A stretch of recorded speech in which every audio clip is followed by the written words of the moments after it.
네, 경주 에이펙 정상회의를 계기로 우리나라에서 미중 정상회담이 6년 4개월 만에 진행됐는데요. 일단 확전은 막았다, 이런 평가가 나옵니다. 세계 회담 그 중심에 있는 경주로 가보겠습니다. 성승환, 장보경 기자 전해주시죠. 네, 경주 국제미디어센터입니다. 외교 슈퍼위크라는 표현이 지금의 상황을 정확하게 표현하고 있지 않나 싶습니다. 정치부 장보경 기자와 함께 자세한 내용 살펴보도록 하겠습니다. 장 기자, 세기의 되자다 이렇게 이번 미중 정상회담 평가했는데 결과물 어떻게 봐야겠습니까? 네, 미중 정상이 어제 100분간 부산에서 담판을 벌인 뒤에 무역 전쟁 휴전에 들어갔습니다. 김해공항 나레마루가 그 장소였는데요. 이 두 정상이 만난 건 트럼프 1기 행정부 시절이었던 지난 2019년 이후 처음이었습니다. 네. 이 무역전쟁 최전선에서 서로를 비난해온 양국 정상이 6년 4개월 만에 악수하는 모습은 전 세계로 생중계가 됐는데요. 이 고위 강요들까지 포함된 확대 회담을 마치고 회담장 밖으로 나온 미중 정상의 표정은 밝았고 또 귓속말을 하는 장면도 포착됐습니다. 트럼프 대통령은 시진핑 주석의 위대한 지도자 또 더 많은 것을 합의할 것을 제안했고요. 시 주석은 중국은 미국과 협력할 준비가 돼 있다고 밝히며 초반부터 회담 결과가 파국으로 가진 않을 것임을 암시하기도 했습니다. 이 미중 패권 경쟁과도 엮여 있다 평가되는 관세 전쟁의 최종 결정권은 결국 양 정상 판단에 달려 있었기 때문에 전 세계 이목이 쏠렸는데요. 이번 회담에서는 트럼프 대통령이 내년 4월에 중국을 방문하고 또 그 이후에 시 주석이 미국을 방문할 것이란 상호 방문 계획도 구체화시켰습니다. 미중 정상이 확전을 자제했다 이렇게 평가를 해도 되겠습니까? 네, 이번 부산 회담은 미중이 최근 말레이시아에서 열린 5번째 고위급 회담에서 확전을 자제하는 방향으로 합의한 걸 이 두 정상이 못 박았다 이렇게 볼 수 있습니다. 네. 이로써 이 세계 경제에 큰 부담이었던 미중 무역 전쟁이 일단은 한숨을 돌리는 상황에 들어가는 모습인데요.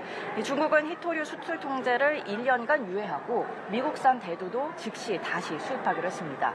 또 합성 마약 펜타닐이 미국으로 흘러 들어가는 걸 막는데 협력하겠다고 약속했습니다. 이 미국도 중국에 매겼던 이 펜타닐 관세를 20%에서 10%로 낮췄고요. 네. 또 미국과 중국은 상대국의 선박에 적용했던 이팡 수수료 부과도 유예하기로 했습니다. 다만 트럼프 대통령은 미국산 반도체 중국 수출에 대해선 큰 폭의 규제 완화는 없을 것을 시사했고 네. 또 중국이 극도로 민감하게 여기는 대만 문제는 논의되지 않았는데요.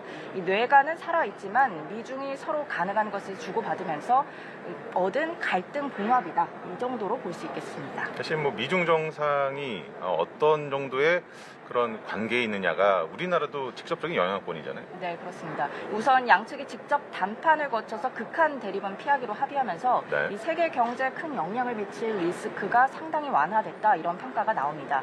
이 핵심 전략 물자인 희토류 안정과 공급망 교란 완화에 대한 기대감 때문인데요. 우리로서는 먼저 한미 간 관세 협상 타결로 이 대미 투자 패키지에 대한 불확실성을 해소하기도 했고요. 또 미중 갈등 고조로 인한 경제적 먹구름도 덜어냈습니다. 네. 이 미국과 중국 모두 무역 전쟁을 장기화하기엔 부담이 컸을 거다 이런 해석이 나옵니다. 다만 양국 간 무역 갈등을 근본적으로 해결하는 수준의 합의는 아니었고요. 또 경제 의제에만 집중해서 이 상대적으로 대립할 가능성이 더 큰 안보 의제는 빠졌습니다. 네. 결국 대만 문제 또 이 중국의 군사력 증강에 대한 미국의 불편한 기류 등 이 외교 안보 변수로 인한 잠재적인 위험 요소는 살아 있어서 이 갈등이 언제든 재발할 가능성은 남아 있다고 볼 수 있습니다. 오늘 에이펙 정상회의가 진짜 막을 올리지 않습니까? 네. 오늘 어떤 일정들 준비가 돼 있을까요? 네, 에이펙 정상회 본회의는 오늘 개막합니다. 이 대통령은 에이펙 의장으로서 21개 회원 대표들을 맞이할 것으로 보이고요. 오전 10시에 개막하는 정상회의 첫 번째 세션에서는 무역과 투자 협력 방안을 논의합니다. 네. 이 자리에는 IMF 총재도 참석할 예정입니다. 에이펙은 아시아 태평양 지역의 상호 의존성 증대를 촉진하기 위해 1989년에 설립된 지역경제 포럼인데요. 이 다자주의와 자유무역 정신을 근간으로 삼고 있습니다. 네. 이 에이펙을 계기로 15년 만에 한국을 다시 찾은 젠슨왕 엔비디아 CEO는 어제 이재용 삼성전자 회장 또 정의선 현대차그룹 회장과 치맥 회동을 하기로 했는데요. 네.